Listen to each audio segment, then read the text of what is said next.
आशिया cup मध्ये आपल्या भारतीय क्रिकेटपटूंनी पाकिस्तानचा दणदणीत पराभव केला।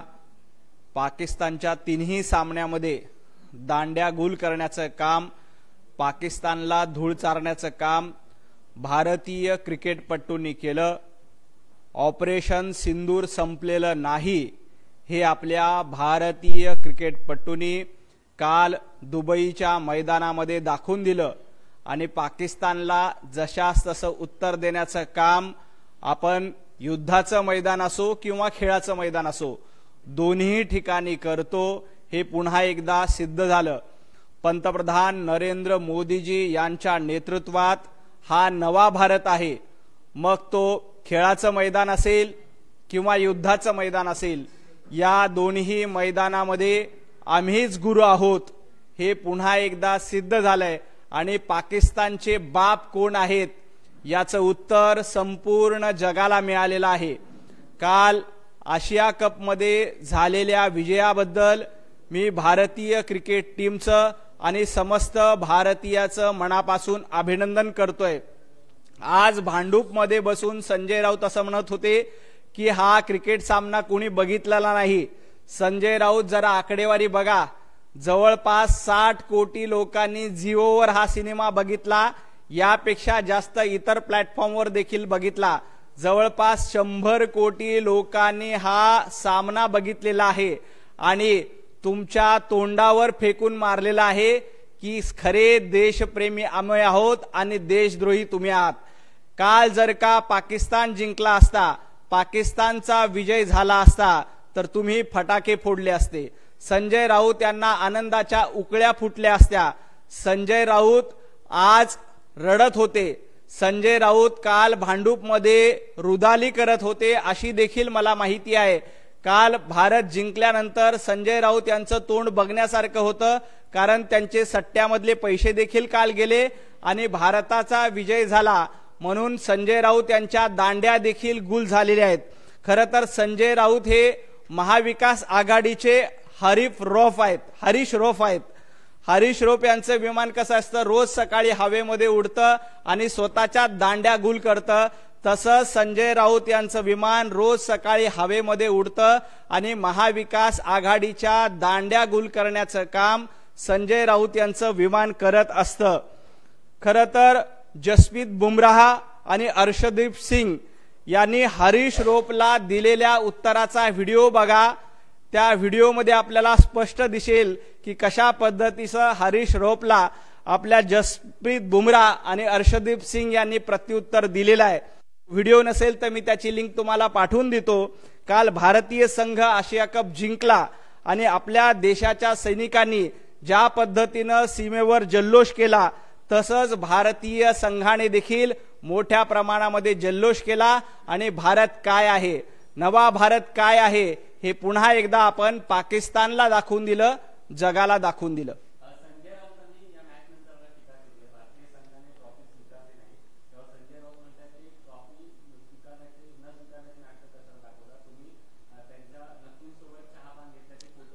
खरं तर नाटकं संजय राऊत करतात। अहो, तुमचे सट्ट्यामध्ये पैसे गेलेत, तुम्ही ज्या पद्धतीनं कालपर्यंत देशप्रेमाच्या गप्पा करत होता, तुमचा डीएनए पाकिस्तानचा आहे का असा माझा सवाल आहे। भारतीय क्रिकेटपटूंनी खेळाच्या मैदानात पाकिस्तानला पराभूत केलं, पाकिस्तानला धूळ चारण्याचं काम केलं। असं असताना भारतीय क्रिकेटपटूचं अभिनंदन करताना तुम्हाला लाज वाटत नाही? आज आपण आशिया कप जिंकलो, संजय राऊत पहिल्या दिवसापासून सांगत होते की आशिया कप मध्ये खेळू नका। आज आपण खेळलो नसतो तर पाकिस्तान विजयी झाला असता। आज आपण विजयी झालो आणि विजयाचं श्रेय भारतीय क्रिकेटपटूचे आहे। संजय राऊत, तुमचं तोंड काळं झालेलं आहे।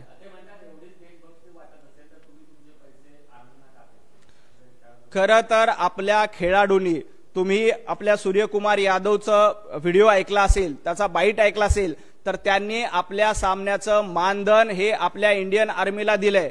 माझा संजय राऊत यांना सवाल आहे, संजय राऊत यांनी एका महिन्याचं मानधन तरी क्रिकेटपटूंना दिले का? एका महिन्याचं मानधन तरी पूरग्रस्तांना दिले का? संजय राऊत सामनामधून रोज पगार घेतात, संजय राऊत खासदार म्हणून सरकारकडनं मानधन घेत आहेत.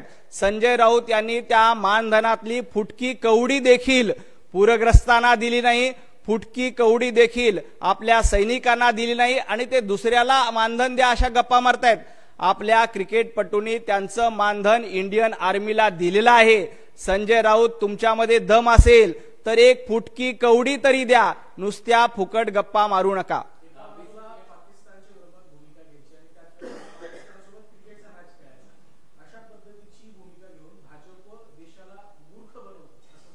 संजय राऊत रोज सकाळी उठून महाराष्ट्राला मूर्ख बनवण्याचा प्रयत्न करतायत, पण संजय राऊत तुमच्या एवढा महाराष्ट्र मूर्ख नाही.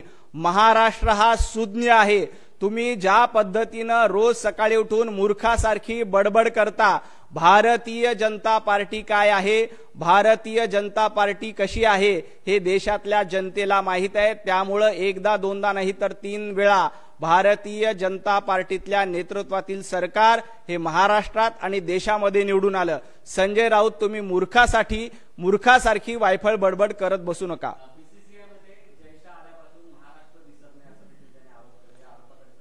बीसीसीआय मध्ये जयशहा आल्यापासनं देशात नाहीतर जगामध्ये भारतीय क्रिकेट टीम नंबर 1 ला आहे.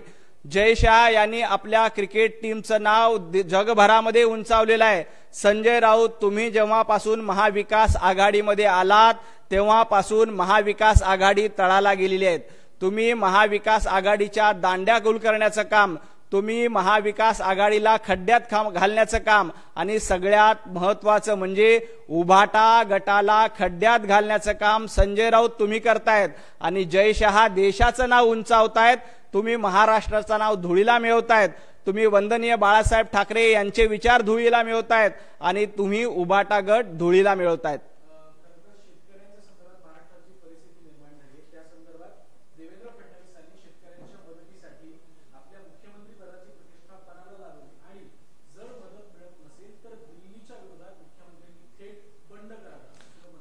देवाभाऊंनी आपलं संपूर्ण आयुष्य महाराष्ट्रासाठी पणाला लावलेलं आहे.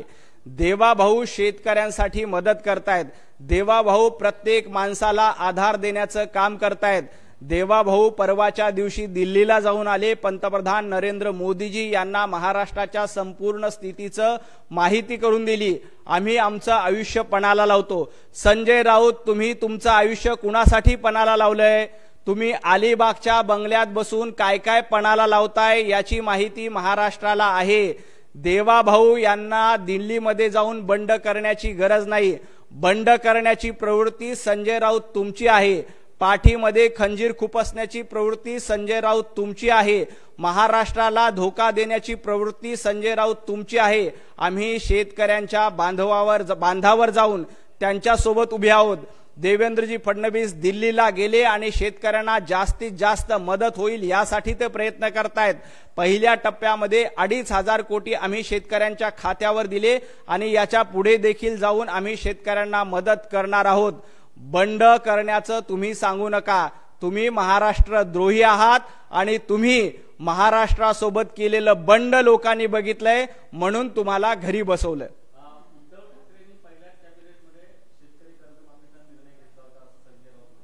खरं तर उद्धवजी ठाकरे यांची कर्जमाफी कागदोपत्री होती हे महाराष्ट्रातल्या शेतकऱ्यांनी उद्धवजी ठाकरे यांच्या तोंडावर सांगितलंय. जेव्हा दुष्काळाची पाहणी करण्यासाठी उद्धवजी ठाकरे बांधावर गेले होते तेव्हा आमच्या शेतकरी बांधवांनी उद्धव ठाकरेंना तोंडावर सांगितलं की तुमच्या कर्जमाफीची फुटकी कवडी देखील आम्हाला मिळाली नाही. त्यामुळं उद्धवजी ठाकरेंची कर्जमाफी पूर्णपणे कागदोपत्री होती, फसवी होती. हे वेळोवेळी आणि वारंवार सिद्ध झालेलं आहे.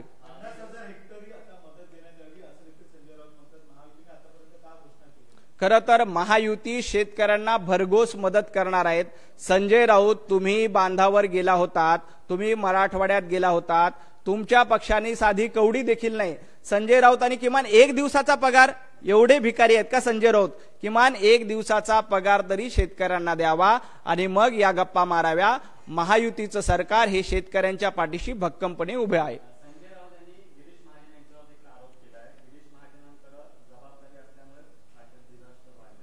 खरं तर संजय राऊतांमुळे महाराष्ट्रात डिझास्टर वाढलेला आहे. संजय राऊतांमुळे महाराष्ट्रात जास्तीत जास्त डिझास्टरच्या घटना घडतायत. कारण रोज सकाळी उठून संजय राऊत बडबड करतात. त्यामुळं महाराष्ट्राच्या राजकीय संस्कृतीचं डिझास्टर कोणी केलं असेल तर ते संजय राऊत यांनी केलेलं आहे. गिरीश महाजन पहिल्या दिवसापासून, पाऊस पडत असलेल्या पहिल्या दिवसापासून पूरग्रस्तांसोबत आहेत. ते स्वतः पाण्यामध्ये उतरून शेतकऱ्यांना मदत करतायत. संजय राऊत, तुम्ही एसी मध्ये बसतायत, तुम्ही भांडूपच्या बंगल्याबाहेर जायला तयार नाहीत. एक दिवस 3 तासासाठी तुम्ही शेतकऱ्यांच्या सोबत जाण्याचा प्रयत्न केला तर एसी गाडीमध्ये बसून काजू आणि बदाम खातायत आणि तुम्ही कसल्या डिझास्टर मॅनेजमेंटच्या गप्पा करतायत. तुम्ही खऱ्या अर्थानं महाराष्ट्राचे डिझास्टर आहात आणि तुमच्या डिझास्टर असलेल्या भूमिकेला वैतागूनच लोकांनी तुम्हाला घरी बसवले.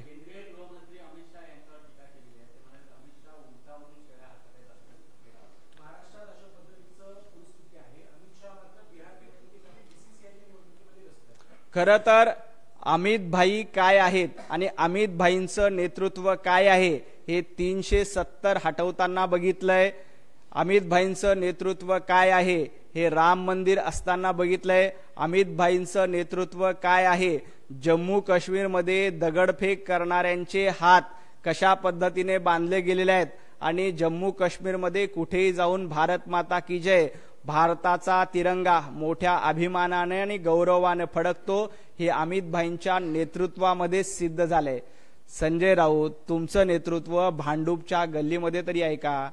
संजय राऊत, तुमचं नेतृत्व किमान एका वॉर्डामध्ये कोणाला निवडून आणण्याची क्षमता तरी तुमची आहे का? अमित भाई उंटावरून शेळ्या हाकतात तर तुम्ही गाढव नाक्यावर बसून काय गाढवपणा करता हे महाराष्ट्राला माहित आहे. अमित भाईंना उंटाची भाषा सांगू नका. तुम्ही भांडूपच्या गाढव नाक्यावर बसून रोज गाढवपणा करताय हे महाराष्ट्र बघतोय आणि तुमच्या गाढवपणाचे रोज नमुने सकाळी 9 वाजता महाराष्ट्राला ऐकायला मिळतायत. अमित भाईंचं नेतृत्व सक्षम आहे तर संजय राऊत गाढव नाक्यावर बसून गाढवपणा करत असतात.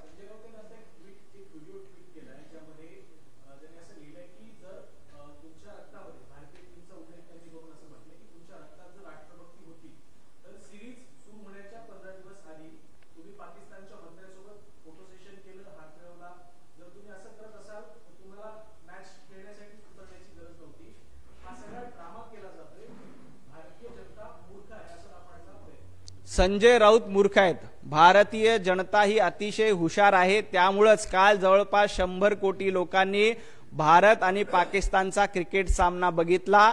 भारत आणि पाकिस्तानचा क्रिकेट सामना झाल्यानंतर, भारत विजयी झाल्यानंतर लोकांनी अक्षरशः काल दिवाळी साजरी केली, मोठ्या प्रमाणात फटाके फोडले. संजय राऊत हे मूर्ख आहेत. संजय राऊत, भारतीय क्रिकेटपटूबद्दल प्रश्न विचारण्याचा तुम्हाला अधिकार नाही. जेव्हा ऑपरेशन सिंदूर झालं, आपण सर्व दहशतवाद्यांचा खात्मा केला, सर्व दहशतवाद्यांना यमसदनी पाठवलं. त्यानंतर संजय राऊत काय म्हणत होते की दहशतवादी अजून जिवंत आहेत. संजय राऊत, तुम्हाला लाज वाटायला पाहिजे. तुम्ही भारतीय सैनिकाबद्दल प्रश्नचिन्ह उपस्थित केलं होतं, आता तुम्ही आपल्या इंडियन क्रिकेटपटूवर प्रश्नचिन्ह उपस्थित करतायत.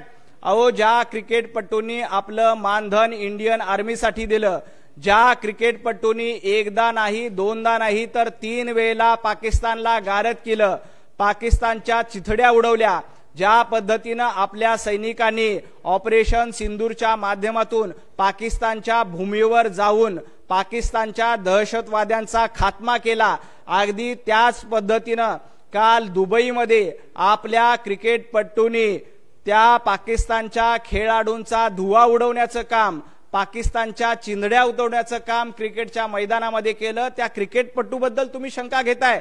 संजय राऊत, तुम्हाला थोडीशी जनाची नाही तर मनाची लाज असेल तर चुल्लूभर पाणी में डूब मरो. ज्या पद्धतीनं आपण कालचा सामना जिंकला, त्यानंतर संजय राऊत यांच्या बुडाला आग लागलेली आहे. संजय राऊत सट्ट्यामध्ये पैसे हारलेत आणि काल पाकिस्तान हारल्यामुळं संजय राऊत यांचं तोंड बघण्यासारखं होतं. संजय राऊतांना असं वाटलं होतं की भारत हारेल आणि आपण सेलिब्रेट करू, पण 3ही वेळेला आपल्या क्रिकेटपटूंनी विजय मिळवला आणि तो विजय मिळवल्यानंतर आपण दणदणीत सेलिब्रेशन केलं. काल दिवाळी साजरी झाली. त्याचं संजय राऊत यांना दुःख आहे।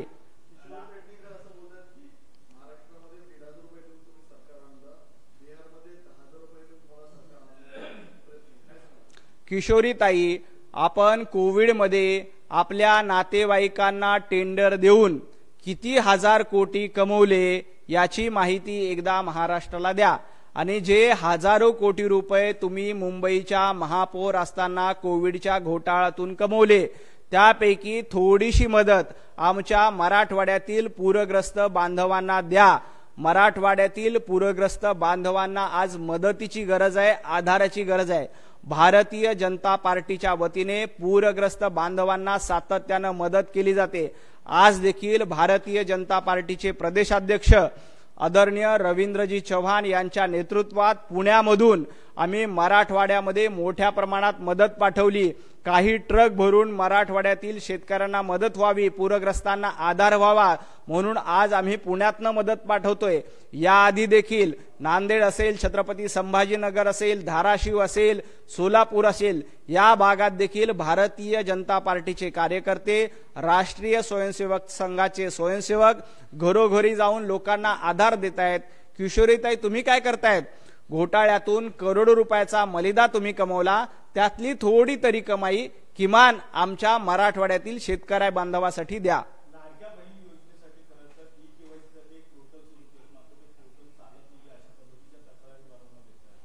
ते पोर्टल सरकार दुरुस्त करेल, काही टेक्निकल अडचण असतील तर सरकार निश्चितपणे त्याच्याबद्दल कारवाई करेल।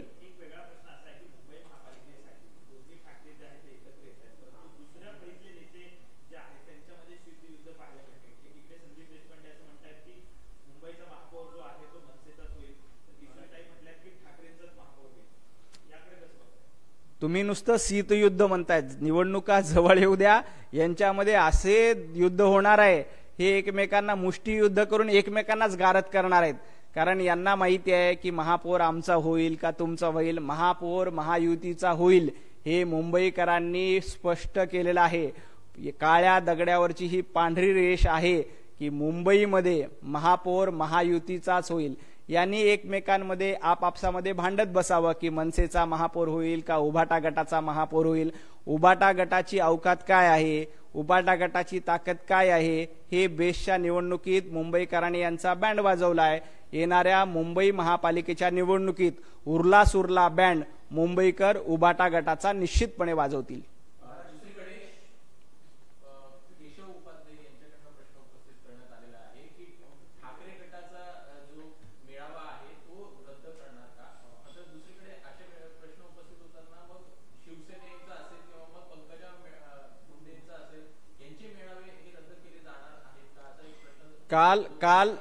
काल संजय राऊत असं म्हणत होते की तुम्हाला एवढीच काळजी आहे, गरबा खेळू नका, गरबा न खेळता तिथे जाऊन पूरग्रस्तांना मदत करा।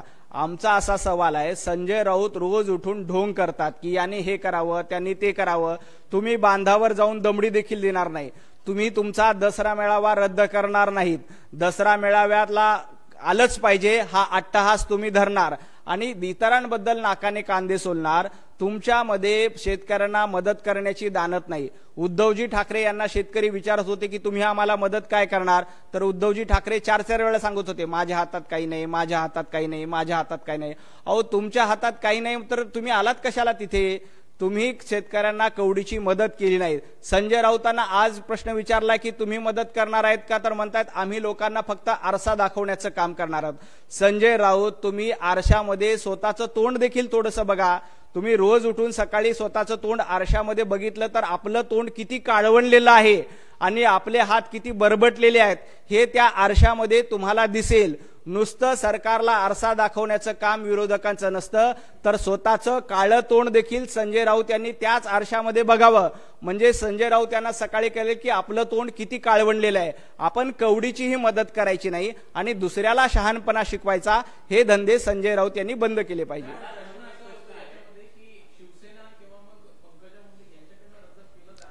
मुळामध्ये दसरा मेळावा रद्द करावी ही मागणी अशा पद्धतीची नव्हती। जेव्हा संजय राऊत म्हणतायत की आम्ही दसरा मेळावा घेतोय, त्यावेळेला तुम्ही म्हणतायत की दुसऱ्यांनी शेतकऱ्यांच्या बांधावर जाऊन मदत केली. आम्ही शेतकऱ्यांच्या बांधावर जाऊन मदत करतो. आज पुण्यामधून भारतीय जनता पार्टीचे प्रदेशाध्यक्ष रवींद्र चव्हाणजी यांनी नुसती हवेमध्ये येऊन बडबड केली नाही, तर शेतकऱ्यांना आधार देण्यासाठी काही ट्रक मदतीचे पुण्यातून मराठवाड्याला रवाना होत आहेत, ती मदत करतोय. आम्ही शेतकऱ्यांच्या खांद्याला खांदा लावून उभा आहोत. भारतीय जनता पार्टीचे कार्यकर्ते बांधावर जाऊन शेतकऱ्यांना मदत करतायत. भारतीय जनता पार्टीचे कार्यकर्ते पूरग्रस्तांसाठी आधार देत आहेत. असं असताना आम्ही आधारही देतो, मदतही करतो, मेळावेही घेतो. तुम्ही आधारही देत नाही, मदतही घेत नाही, फक्त मुंबई महापालिका निवडणूक डोळ्यासमोर ठेवून मेळावे घेतायत. तुम्ही अशा पद्धतीचे कितीही दसरा मेळावे घेतले, कितीही पद्धतीनं निवडणुकीचं राजकारण करण्याचा प्रयत्न केला, तर ही मुंबईकर आणि महाराष्ट्रातली जनता महाविकास आघाडीची पाप विसरलेली नाही.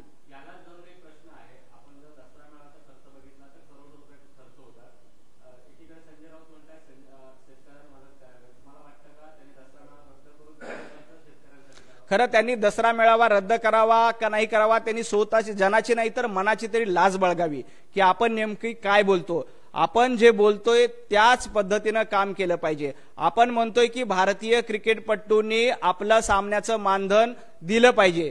त्या क्रिकेटपटूंनी आपल्या सामन्याचं मानधन लोकांना दिलंय. संजय राऊत तुम्ही 1 रुपया तरी दिला का? संजय राऊतांनी 1 महिन्याचा पगार तरी पूरग्रस्तांसाठी दिलेला आहे का?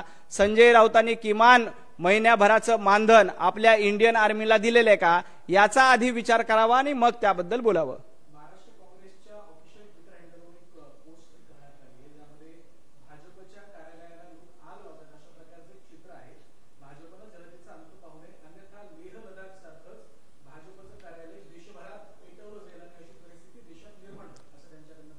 राहुल गांधी यांचा हाच प्रयत्न आहे. राहुल गांधी यांना नेहमी वाटतं की भारतामध्ये अराजकता निर्माण व्हावी, नेपाळ सारखी परिस्थिती भारतामध्ये निर्माण व्हावी, हे काँग्रेसचं धोरण आहे. आणि या काँग्रेसच्या धोरणाच्या विरोधात प्रत्येक भारतीय नागरिक अभिमानाने उभा आहे. काँग्रेसला कितीही वाटत असेल, राहुल गांधींना कितीही वाटत असेल की महाराष्ट्रामध्ये नेपाळ सारखी परिस्थिती व्हावी, नेपाळ सारखी अराजकता माजावी, पण इथं तसं होणार नाही. हा छत्रपती शिवाजी महाराजांच्या विचाराचा महाराष्ट्र आहे. हा सुभाषचंद्र बोस यांच्या विचारांचा देश आहे. हा महात्मा गांधी यांच्या विचाराचा देश आहे. तुम्ही कितीही पद्धतीनं जाळपोळ करण्याचा प्रयत्न, तुम्ही कितीही पद्धतीनं लोकांना उचकवण्याचा प्रयत्न केला, तरीही या आगीमध्ये राहुल गांधी आणि काँग्रेसचं तोंड भाजल्याशिवाय राहणार नाही. काँग्रेसचं तोंड एकदा पोळले का? गेल्या 15 वर्षाच्या राजकारणात इथल्या जनतेने काँग्रेसला अनेक वेळेला मतरूपी चटके दिलेत आणि या चटक्यामुळे काँग्रेसचं तोंड काळं झालंय. आणि अशा पद्धतीनं राहुल गांधी काय म्हणतात की जेन झीनं आंदोलन करावं.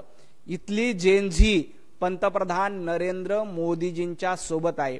दिल्ली विद्यापीठामध्ये निवडणूक झाली. या जेन झीने अखिल भारतीय विद्यार्थी परिषदेला प्रचंड बहुमताने विजय केलं. हैदराबाद विद्यापीठामध्ये निवडणूक झाली. या जेन झीने अखिल भारतीय विद्यार्थी परिषदेला दणदणीत विजयी केलं. ही जेन झी भारतीय जनता पार्टी, पंतप्रधान नरेंद्र मोदीजी यांच्या पाठीशी भरभक्कमपणे उभी आहे. परदेशात जायचं, देशाची बदनामी करायची, काँग्रेसच्या ट्विटर हँडलवरनं अशा पद्धतीनं अराजकता निर्माण करण्याचा प्रयत्न करायचा, हे त्यांचं धोरण आहे. असलं धोरण असलं तरीही जनता जनार्दन सुज्ञ आहे. त्यांना निवडणुकीमधून योग्य ती जागा इथले लोक दाखवून देतील.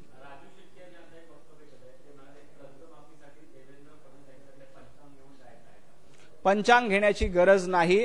देवेंद्रजी फडणवीस हे शेतकऱ्यांसोबत सातत्यानं उभे आहेत. आम्ही 2017 साली देखील कर्जमाफी केली होती. आताही आम्ही निश्चितपणे कर्जमाफी करू. आता कर्जमाफी करण्याच्या आधी शेतकऱ्यांना तातडीची मदत देण्याची गरज आहे. मराठवाड्यावर मोठ्या प्रमाणात संकट आलंय. शेतकऱ्यांना तातडीनं आधार देण्याची गरज आहे. शेतकऱ्यांना तातडीनं निवारा देण्याची गरज आहे. आणि तो निवारा, तो आधार, ती मदत करण्याचं काम सरकार करतंय. सरकारची प्रायोरिटी आता लोकांना मदत करणं आणि पूरग्रस्तांना आधार देणं ही आहे.